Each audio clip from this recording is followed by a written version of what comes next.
welcome back to my channel. Thank you so much for tuning in. My name is Naomi. If you're new here, make sure to hit the subscribe button before leaving so that you can join our little family. In today's video, I wanted us to talk about something that is very motivating, light, and something that we can start off the year off afresh with.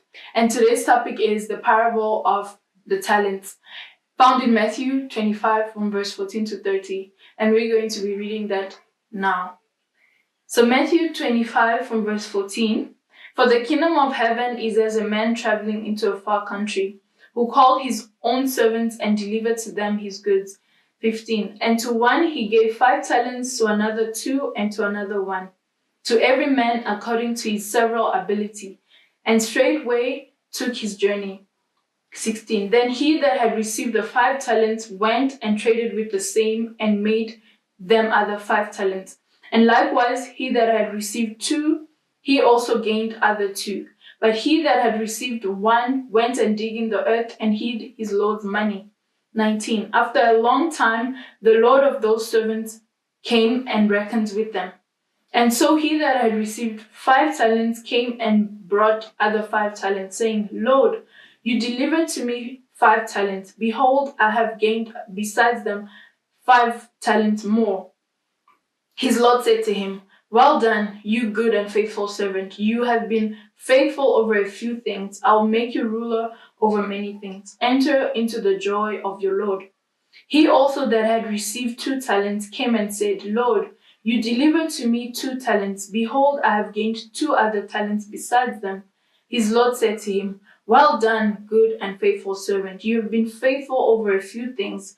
I will make you ruler over many things. Enter you into the joy of your Lord. 24. Then he which had received the 1 talent came and said, Lord, I knew that you are a hard man, reaping where you have not sown, and gathering where you have not strewed. And I was afraid, and went and hid your talent in the earth. See, there you have that is yours. His Lord answered and said to him, You wicked and slothful servant, you knew that I reap where I sowed not, and gather where I have not strewed. You ought therefore to have put my money to the exchangers, and then at my coming I should have received my own with usury interest. 28. Take therefore the talent from him, and give it to him which had 10 talents. 29. For to everyone that has shall be given, and he shall have abundance. But from him that has not shall be taken away even that which he has. And cast you the unprofitable servant into outer darkness. There shall be weeping and gnashing of teeth. As we've read from this passage, you might be wondering, what is a talent? A talent is a first century unit of currency. It is a large sum of money. When you think about it, 1 talent or 2 talents, you might be thinking to yourself, that's 1 coin or 1 Bitcoin, whatever coin you might be thinking of. That's not it. 1 talent in that time, in that century, it meant 1 large sum of money. In other translations, it is written bags of gold. From the passage, we can see that the master did not give the servants equally. He distributed the bags of gold according to each servant's ability. He knew that the servant who he had given 5 bags of gold, he was responsible enough to take that money and not go out and party with it, and he would know what to do with it to multiply it. And this is the same thing that God does with us. He distributes talents, skills according to what he knows we're capable of doing. God has given each and every one of us abilities, talents, gifts that he knows that this person is capable.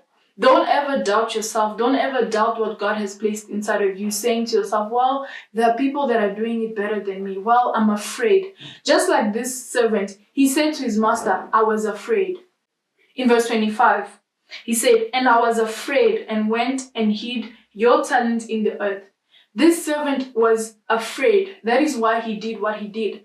Don't be in that box of fear. Don't be in that prison of fear where you are scared to show people that you are good at baking, that you're good at singing, that you're good at dancing, that you're good at public speaking, poetry. Whatever you are good at, use whatever you are good at for the advancement of God's kingdom. In this parable, we're taught about stewardship.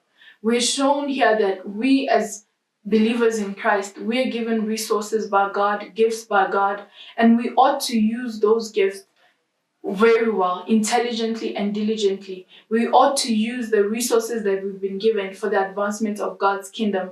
And when He returns, when Christ returns, He will take into account how we have used it. He will ask us how we have invested our time, our money, our gifts, our talents for the advancement of His kingdom. Because at the end of the day, everything that we have, God has given it to us.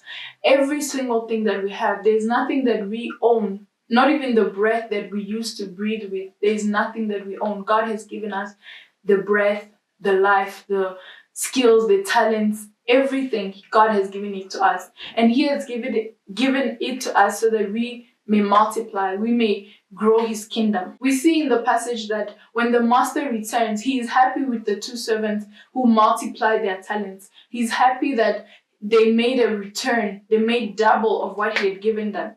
God is very happy with us when we use our talents, when we use our gifts, when we use what He has given us to bring more people to Christ, to grow His kingdom, to do good to people. We can't serve ourselves, but we can serve others. So whatever we've been given, we can't serve our own desires and needs, but we can serve others. And that is the beauty of it. Because serving God is also serving people. You can't see God physically, but you can see God through His creation, through the people that are around you. There's a verse in the Bible that says, "You clothed me when I did not have clothes. You did this when I did not have that." And the people are asking Jesus, "What do you mean we did this? We don't remember doing this for you." But then He says, "When you see somebody without clothes and you give that person clothes, you're doing it to me. When you see somebody without food and you are giving the person food, you're giving me food." And that is to show us that we serve God also by serving other people. And now the unfaithful servant, when the master returns, he's very angry. He's very angry that that servant hid the talent without even giving it to the bank. Some versions say the bankers, so that he could, when he comes back, he could get an interest return on it. So the unfaithful servant was even called wicked. The many times that I've read this passage, this parable, it only hit me now that when we are unfaithful with what God has given us, we are also wicked in our hearts because we don't want to serve. We just want to have what will benefit us, but not what will benefit God or the person next to us. We want to serve our selfish ambitions. We want to be happy with ourselves, but we don't want other people to be happy because of what we do. The servant said, "I knew you to be a hard man, reaping where you had not sown." But we all know that the talent which was given to the servant was given by the master. So that talent belonged to the master. Therefore, the master had that money from somewhere, had made that money before giving it to the servant. And before he had the servant, he had to work hard to be able to become a master that can pay off his servants. So that first mindset is a wrong mindset to have. Sometimes we allow our misunderstanding of God and His word to give us excuses as to why we're not doing what we're called to do. I've been there and I've done that because sometimes I think to myself, well, I'm not the only one, which is a bad reason. Because at the end of the day, we will stand before God alone. We won't stand before God with other people who will be explaining to God, "Okay, God, I didn't do this because, I was also with this person." No, we'll stand before God alone. And when God is going to be asking us, "What did you do with the time I gave you on earth? What did you do with the friends I put around you? What did you do in the church I had placed you in? What did you do in the school you had gone to?" There is so many things we have to be accountable for because of what God has placed in us. We are called to be the light and the salt of the earth. But if wherever we go, we don't bring light and we don't change anything by bringing salt, then we are being wicked and lazy. We are being wicked and lazy, just like the servant who hid his talent. Let us not be afraid to go into the world and be different, to go into the world and show people that this is Christ, that this is what Christ like. Even if everyone is against it, we shouldn't be afraid to show that to people. We shouldn't be afraid to show our talent, our gift. We shouldn't hide it. We shouldn't be afraid to say, well, I know that I can do this, but maybe it's just not for me. Let us not bring excuses in front of God, because God does not stand for excuses. So now, to wrap it all up, what is the point of the parable of the talent? As Christians, as believers, we are given time, talent, gifts, and we ought to use it for the advancement of God's kingdom. He has given us our health, our money, our time, and everything that we have is given by God. And we ought to use it to benefit His kingdom, to benefit God's kingdom. We are not called to be lazy. We're not called to be scared. We're not called to be ungrateful of whatever portion God has given us. Ungratefulness causes us to be outside of God's will. God's will for our life is not for us to be ungrateful, but to be forever thankful and to always be grateful, for whatever we have been given. Whatever small portion we have, we should always use it to multiply and bring more out of whatever we have been given.